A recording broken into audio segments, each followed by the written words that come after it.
بسم اللہ الرحمن الرحیم نحمده ونصلی علی رسولہ الکریم اما بعد۔ سیرت النبی صلی اللہ علیہ وسلم کے مدنی دور کا درس نمبر 192 رسول اللہ صلی اللہ علیہ وسلم کی حیات مبارکہ کے آخری لمحات سے متعلق ہے۔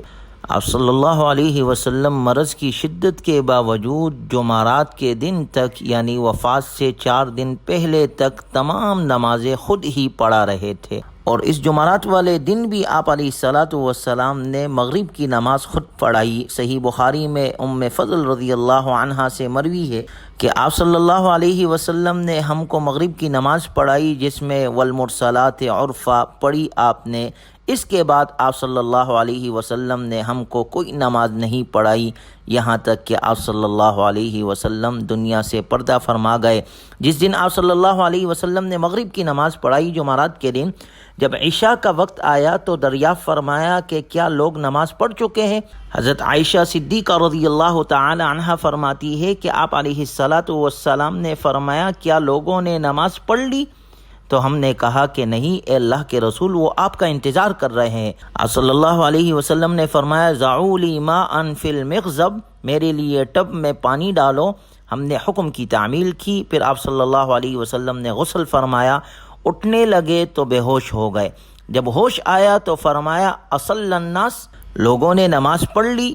ہم نے گزارش کی نہیں اے اللہ کے رسول، وہ آپ کا انتظار کر رہے ہیں۔ آپ صلی اللہ علیہ وسلم نے فرمایا میرے لیے پھر ٹب میں پانی ڈالو۔ ہم نے پانی ڈالا، آپ صلی اللہ علیہ وسلم نے پھر غسل فرمایا، لیکن اٹھنے لگے تو پھر بے ہوش ہو گئے۔ پھر جب ہوش میں آئے تو آپ صلی اللہ علیہ وسلم نے فرمایا اصلی الناس، لوگوں نے نماز پڑھ لی؟ ہم نے عرض کیا نہیں، وہ آپ کا انتظار کر رہے ہیں۔ آپ صلی اللہ علیہ وسلم نے فرمایا میرے لیے ٹب میں اور پانی ڈالو۔ ہم نے ڈال دیا تو آپ صلی اللہ علیہ وسلم نے تیسری مرتبہ غسل فرمایا، مگر جب اٹھنے لگے تو پھر بے ہوش ہو گئے۔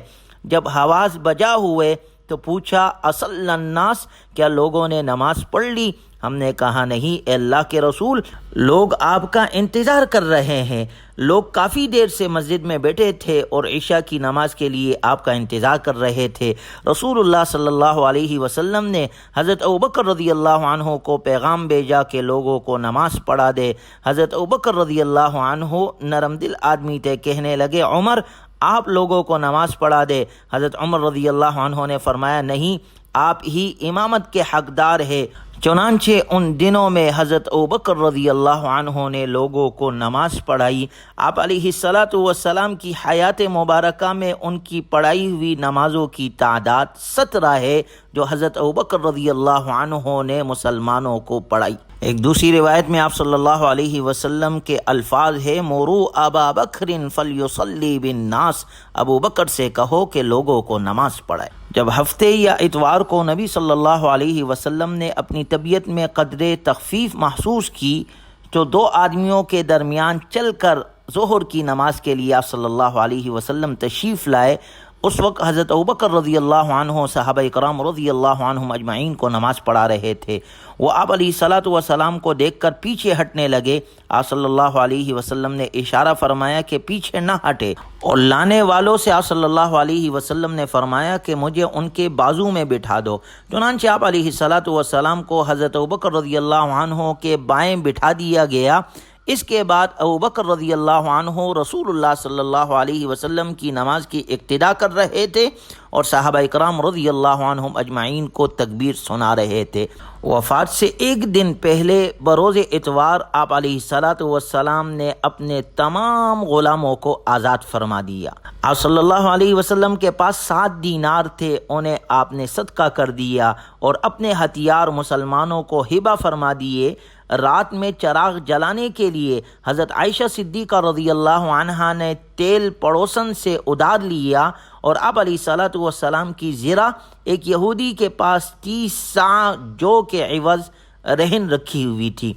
چنانچہ جب پیر کا دن آیا، جو آپ علیہ الصلاۃ والسلام کے حیات مبارکہ کا آخری دن تھا، تو پیر کے دن لوگ نماز فجر کی صفیں بنائے ہوئے تھے۔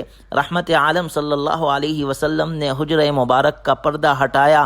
آپ صلی اللہ علیہ وسلم صحابہ کرام رضی اللہ عنہم اجمعین کو دیکھنے لگے کہ وہ رب العالمین کے حضور کھڑے ہیں۔ آپ صلی اللہ علیہ وسلم نے دیکھا کہ میری امت نماز کی محافظ ہے اور اپنے پیغمبر کی بنفس نفیس موجودگی اور غیر موجودگی میں بھی بدستور نماز کا اہتمام امت کر رہی ہے۔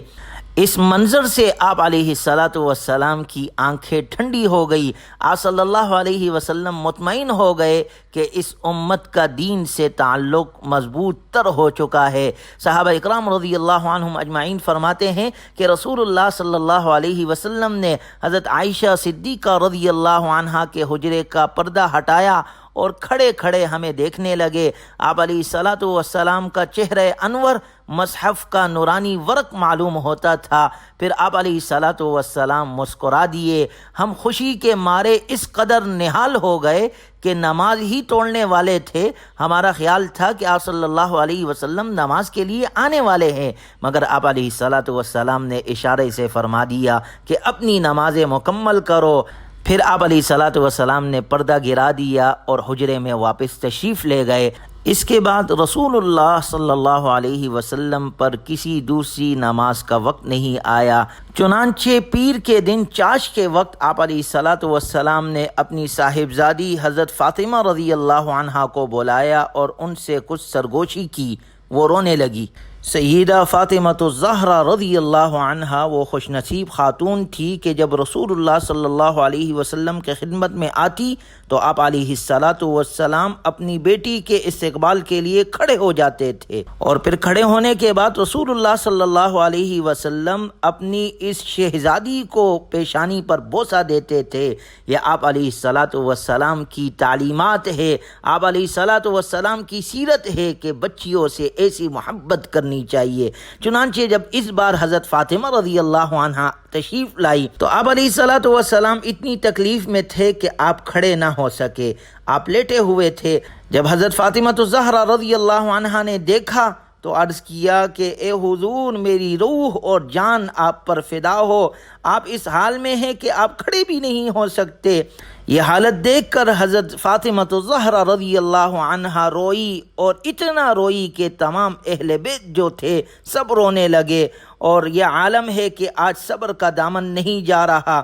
حضرت فاطمہ الزہرا رضی اللہ عنہا کہنے لگی، فدیتک نفسی یا رسول اللہ، میری زندگی، میرا نفس، میری جان، میری روح سب آپ پر قربان ہو، لیکن اللہ تعالی آپ کو خیریت اور عافیت سے زندہ رکھے۔ جب حضرت فاطمہ الزہرا رضی اللہ عنہا رو رہی تھی تو آپ علیہ السلام نے انہیں اپنے قریب آنے کا اشارہ کیا کہ میرے قریب ہو جاؤ۔ پھر آپ علیہ السلام نے کوئی بات ان سے کہی تو حضرت فاطمہ رضی اللہ عنہا مسکرانے لگی۔ حضرت عائشہ صدیقہ رضی اللہ عنہا کہتی ہے کہ خدا کی قسم، میرے دل میں جتنی حضرت فاطمہ رضی اللہ عنہا کا احترام تھا کسی کا نہ تھا۔ اس کی وجہ یہ تھی کہ حضرت فاطمہ رضی اللہ عنہا کا اٹھنا بیٹھنا بولنا چلنا بالکل تصویر تھی محمد الرسول اللہ صلی اللہ علیہ وسلم کی۔ لیکن حضرت فاطمہ رضی اللہ عنہا کا رسول اللہ صلی اللہ علیہ وسلم کے اس تکلیف کے دوران ہنسنا مجھے اچھا معلوم نہ ہوا، اچھا نہیں لگا کہ ابھی تو حضرت فاطمہ رضی اللہ عنہا رو رہی تھی اور ابھی وہ ہنس رہی ہے۔ لیکن بعد میں جب یہ راز کھلا کہ جب حضرت فاطمہ رضی اللہ عنہا سے پوچھا گیا، اس کی وجہ پوچھی گئی، تو انہوں نے کہا کہ رسول اللہ صلی اللہ علیہ وسلم نے فرمایا تھا، فاطمہ تم نہ رو، اتنا غم نہ کرو، تم سب سے پہلے مجھے ملو گی انشاءاللہ۔ پھر میری تسلی ہو گئی کہ سب سے پہلی ملاقات تو میری ہی ہوگی رسول اللہ صلی اللہ علیہ وسلم کے ساتھ۔ اس وجہ سے میں آپ علیہ السلام کے فرمان سننے کے بعد مسکرائی، اور آپ علیہ السلام نے حضرت فاطمہ الزہرا رضی اللہ عنہا کے بارے میں فرمایا، سیدۃ نساء اہل الجنہ، کہ وہ جنت کے عورتوں کی سردار ہوگی۔ چنانچہ آپ علیہ السلام کے 6 ماہ بعد حضرت فاطمہ الزہرا رضی اللہ عنہا اس دار فانی سے رحلت فرما گئی۔ آپ صلی اللہ علیہ وسلم نے حضرت فاطمہ کے بعد حضرت حسن اور حسین رضی اللہ تعالی عنہما کو بلا کر چوما اور ان کے بارے میں خیر کی وصیت فرمائی۔ ازواج مطہرات رضی اللہ عنہ اجمعین کو بلایا، انہیں وعظ اور نصیحت کی۔ ادھر لمحہ بلمحہ تکلیف بڑھتی جا رہی تھی اور اس زہر کا اثر بھی ظاہر ہونا شروع ہو گیا تھا جسے آپ علیہ السلام کو خیبر میں کھلایا گیا تھا۔ چنانچہ آپ صلی اللہ علیہ وسلم حضرت عائشہ صدیقہ رضی اللہ عنہا سے فرماتے تھے، اے عائشہ، خیبر میں جو کھانا میں نے کھا لیا تھا اس کی تکلیف برابر محسوس کر رہا ہوں۔ مجھے اس وقت محسوس ہو رہا ہے کہ اس زہر کے اثر سے میری رگیں جاں کٹی جا رہی ہے۔ فتح خیبر کے وقت ایک یہودی عورت نے بکری کے گوشت میں زہر ملا کر رسول اللہ صلی اللہ علیہ وسلم کو بطور ہدیہ بھیجا۔ ابھی آپ علیہ الصلوۃ والسلام نے لقمہ منہ مبارک میں ڈالا ہی تھا کہ بذریعہ وحی آپ علیہ الصلوۃ والسلام کو خبردار کر دیا گیا۔ اس حدیث مبارکہ میں اس واقعے کی طرف اشارہ ہے۔ انسان کے جسم میں ایک رگ ہے جو پیٹھ سے ہو کر گزرتی ہے اور اس کا تعلق دل سے ہوتا ہے، وہ پڑتی ہے تو موت واقع ہو جاتی ہے۔ رسول اللہ صلی اللہ علیہ وسلم کو وفات کے قریب اس کا علم ہوا، اس اعتبار سے آپ علیہ الصلوۃ والسلام شہید ہی ہے۔ ہر چند آپ علیہ الصلوۃ والسلام بستر ہی پر فوت ہوئے۔ آپ علیہ الصلوۃ والسلام کا ارشاد مبارک کا مطلب یہ تھا کہ اس زہر کا اثر اب تک ظاہر نہیں ہوا تھا۔ جب کمزوری چھا گئی اور قوت مدافعت نہ رہی تو طبیعت پر اس کا غلبہ ہو گیا اور اس کا درد محسوس ہونے لگا۔ حضرت عبداللہ ابن مسعود رضی اللہ عنہ کہتے ہیں، میں اللہ کی ایک قسم کھا کر کہنے کے بجائے 9 قسمیں کھا کر کہتا ہوں کہ رسول اللہ صلی اللہ علیہ وسلم کو شہید کیا گیا۔ اللہ تعالیٰ نے آپ صلی اللہ علیہ وسلم کو نبوت کے ساتھ ساتھ شہادت بھی عطا فرمائی۔ امام ابن قیم رحمہ اللہ فرماتے ہیں، اس زہر کا اثر باقی تھا۔ اس کی وجہ یہ بھی تھی کہ اللہ تبارک و تعالی آپ صلی اللہ علیہ وسلم کو فضیلت کے تمام مراتب سے سرفراز فرمانا چاہتا تھا۔ جب اللہ رب العزت نے شہادت کے ذریعے آپ صلی اللہ علیہ وسلم کی عزت افزائی کا ارادہ کیا تو اس زہر کے اثر نے کام کرنا شروع کر دیا۔ یوں آپ علیہ الصلوۃ والسلام کو شہادت نصیب ہو گئی۔ حضرت اسامہ بن زید رضی اللہ عنہ حاضر خدمت ہوئے، مگر رسول اللہ صلی اللہ علیہ وسلم اس وقت خاموش تھے، کلام نہیں کر سکتے تھے۔ آپ صلی اللہ علیہ وسلم نے اسامہ کو دیکھا تو اپنے مبارک ہاتھ آسمان کی طرف اٹھائے اور پھر اسامہ پر رکھ دیے۔ وہ سمجھ گئے کہ آپ میرے لیے دعا فرمائے۔ ام المؤمنین حضرت عائشہ صدیقہ رضی اللہ عنہا نے رسول اللہ صلی اللہ علیہ وسلم کی کمر مبارک کو اپنے سینے سے سہارا دے رکھا تھا۔ اسی دوران عبد الرحمن بن ابو بکر رضی اللہ عنہ آ گئے، ان کے ہاتھ میں مسواک تھی۔ رسول اللہ صلی اللہ علیہ وسلم اس کی طرف دیکھنے لگے۔ حضرت عائشہ صدیقہ رضی اللہ عنہا نے عرض کیا، کیا میں آپ کو مسواک پیش کروں؟ آپ صلی اللہ علیہ وسلم نے سر مبارک سے اشارہ فرمایا، ہاں۔ حضرت عائشہ صدیقہ رضی اللہ عنہا نے اپنے بھائی عبد الرحمن سے مسواک لے لی، چبائی، نرم کی، پھر آپ علیہ الصلوۃ والسلام کے دندان مبارک پر لگائی۔ آپ کے سامنے کٹورے میں پانی تھا، آپ صلی اللہ علیہ وسلم اس میں ہاتھ ڈال کر چہرے پہنچتے جاتے اور فرماتے، لا الہ الا اللہ ان للموت سکرات، اللہ کے علاوہ کوئی معبود نہیں، بے شک موت کی سختیاں ہے۔ مسواک سے فارغ ہوئے، آپ صلی اللہ علیہ وسلم نے انگلی مبارک اٹھائی، چھت پر نظر ڈالی اور ہونٹ حرکت کرنے لگے۔ حضرت عائشہ صدیقہ رضی اللہ عنہ فرماتی ہے، میں نے کان لگایا تو آپ صلی اللہ علیہ وسلم فرما رہے تھے، اللہم اغفر لی والحقنی بالرفیق الاعلی، اے اللہ مجھے بخش دے اور مجھے رفیق اعلیٰ سے ملا دے۔ یہ الفاظ زبان اقدس سے نکلے، ہاتھ جھک گئے اور روح پرواز کر گئی۔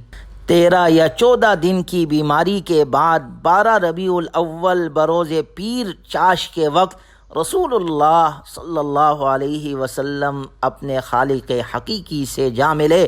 صحابہ اکرام رضی اللہ عنہم اجمعین پر یہ خبر بجلی بن کر گری، غم کا پہاڑ ٹوٹ پڑا، مدینے کی فضا پر غم کی چادر تھن گئی۔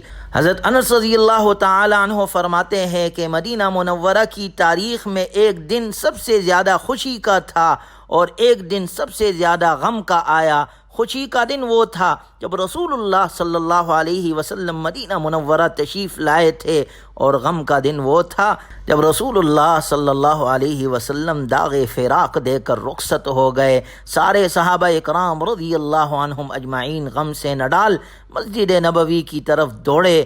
ہر مسلمان آپ علیہ الصلوۃ والسلام کی جدائی کی وجہ سے غمزدہ تھا۔ اس کے بعد کی جو صورتحال ہوئی اس کا ذکر انشاءاللہ اگلے درس میں کیا جائے گا۔ وآخر دعوانا ان الحمد للہ رب العالمین۔